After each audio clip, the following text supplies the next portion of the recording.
27 years. For 27 years, the family of Tupac Shakur has been waiting for justice.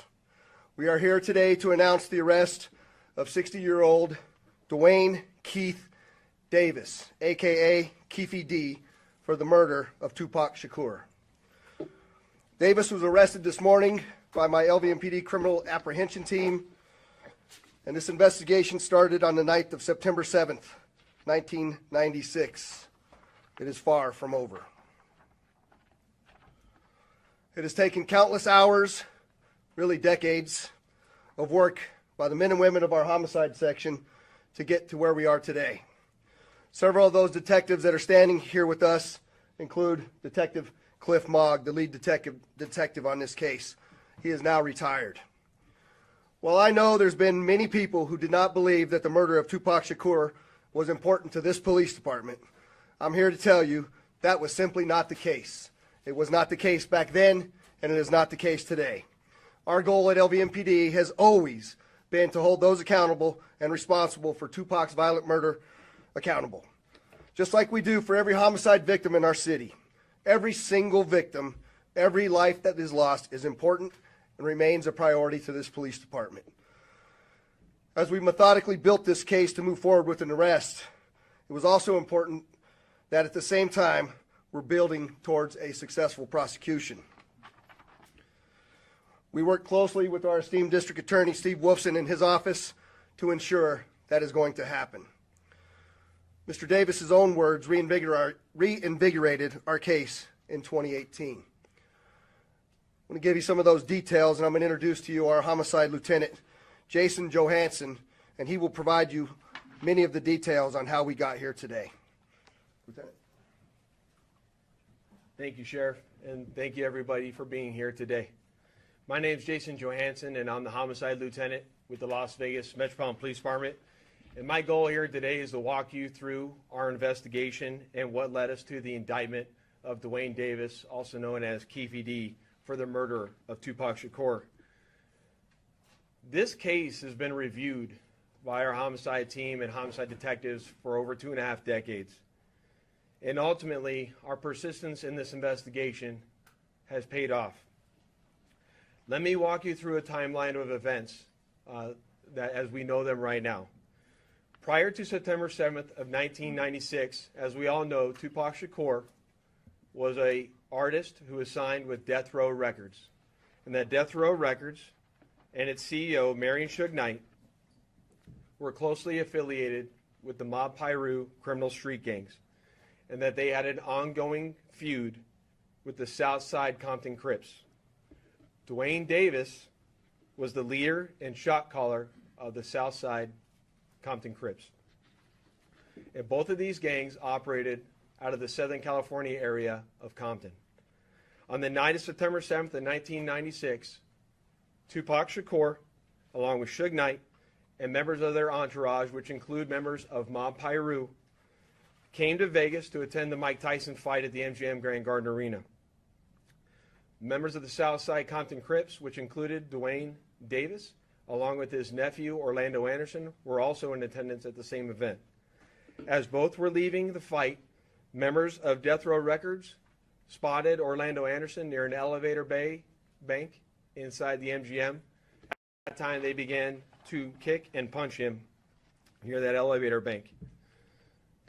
I will now show you hotel security footage, as many of you have already seen, related to the incident.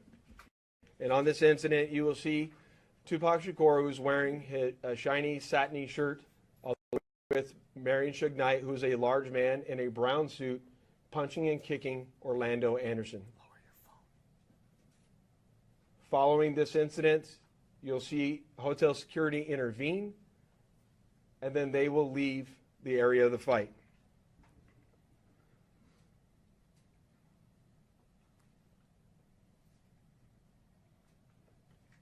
Little did anyone know that it is this incident right here that would ultimately lead to the retaliatory shooting and death of Tupac Shakur. Following this incident, Tupac and Suge Knight both left the MGM to make their way to a post-fight party, which was to occur at a local nightclub. At the same time, word had spread amongst members of the Southside Compton Crips of what had occurred inside the MGM. And then that's when Dwayne Davis began to devise a plan to obtain a firearm and retaliate against Suge Knight and Mr. Shakur for what occurred inside the hotel against Mr. Anderson. After Davis obtained a gun, he entered into a white Cadillac along with Terrence Brown, DeAndre Smith, and Orlando Anderson. Based on our investigation, this is where we know they were seated. At some point in time, as they were in the white Cadillac, Mr. Davis took the gun that he had obtained and provided it to the passengers in the rear seat of the vehicle.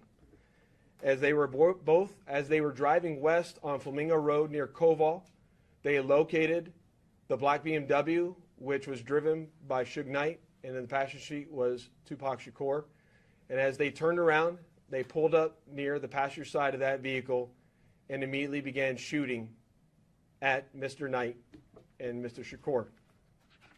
Following that shooting, the white Cadillac fled the area southbound on Koval, and after our officers arrived on scene, Tupac was later transported to the University Medical Center, where he was treated medically and died approximately 6 days later on September 13th.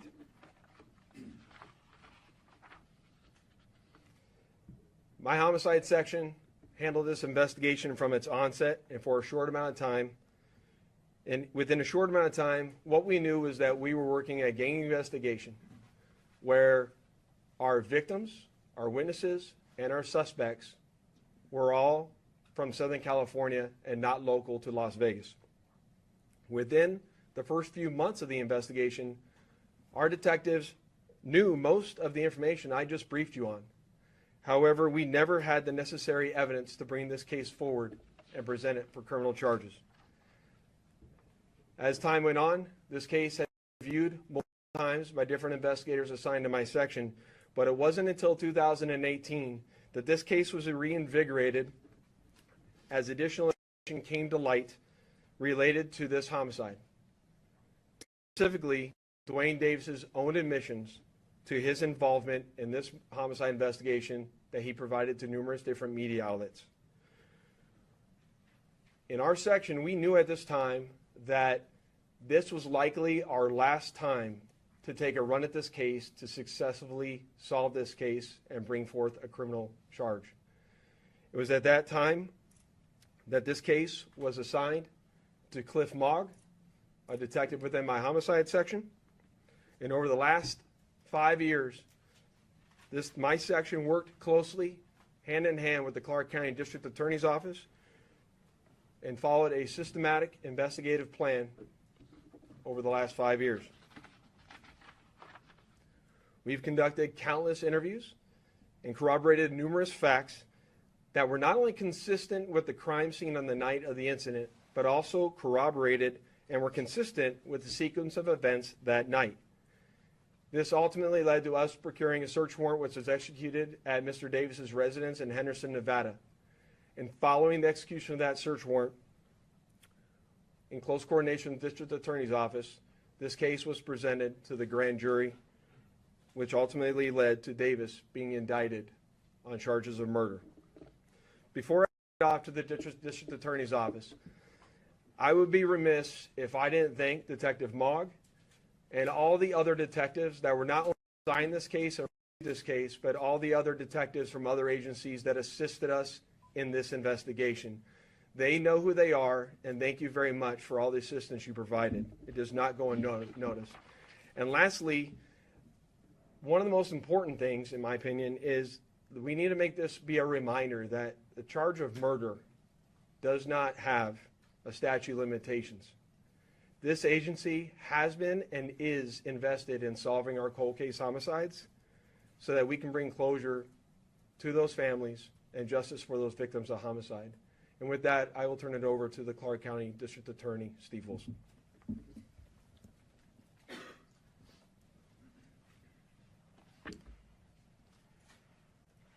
Thank you, Lieutenant Johansson. I appreciate it. Good afternoon. I am the Las Vegas, Clark County District Attorney Steve Wolfson, It has often been said, justice delayed is justice denied. It's a quote we hear often and for many, many years when talking about our legal system, but not in this case. Today, justice will be served in the murder of Tupac Shakur. I'd like to acknowledge the relentless work of the many Las Vegas Metropolitan Police Department homicide detectives. We've mentioned Detective Cliff Mogg many times, and we can't mention his name enough. He is the detective, along with his colleagues, that brought this case here today to you.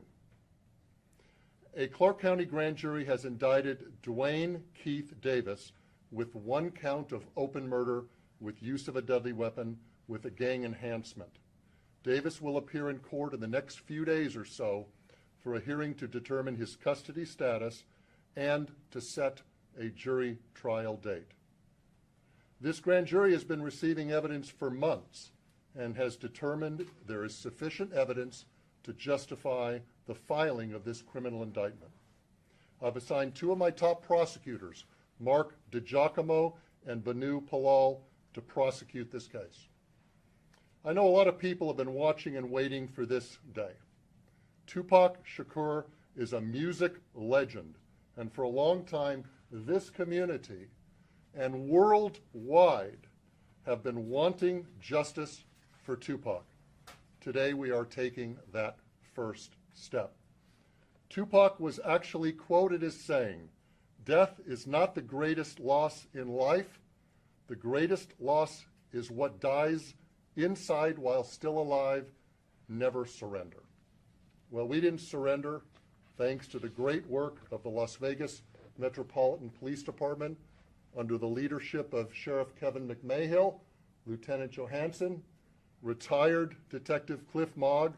I am proud to announce the return of this document. This is the indictment we've been waiting almost 3 decades for. It spells out the facts and circumstances and what justifies a Clark County grand jury in returning an indictment.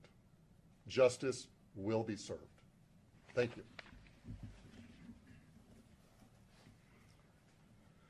Thank you, Steve. I'd just like to say that the Las Vegas Metropolitan Police Department Homicide Section year over year solves over 90% of the homicides that occur in our jurisdiction. You won't find that anywhere else in the United States. For those family members that have lost somebody that we haven't solved that case, I want you to know, just like in this case, we're not going to give up. I also say to you that as we begin, we're going to take a couple of questions. I want you to remember in your questioning that this investigation, subsequent arrest, and now indictment is only the beginning of the process. And we are committed and invested in ensuring a successful prosecution as we move forward. So with that, we'll take any questions that you might have. Ken? Excuse me, Sheriff, thank you. Have you been in touch with the Shakur family, anyone within here today? And if so, can you characterize what they told you? The family has reached out to my office. I imagine also to Metro. We've been in communication with them. We understand that they are welcoming this news, they are pleased with this news, and they are certainly aware of the return of this indictment. Do you anticipate them being at court for arraignment of Mr. Davis? I don't think they'll be at the arraignment. I mean, that's a relatively short hearing, but I know that they'll be involved. I know that they'll want to be apprised of what goes on a frequent basis.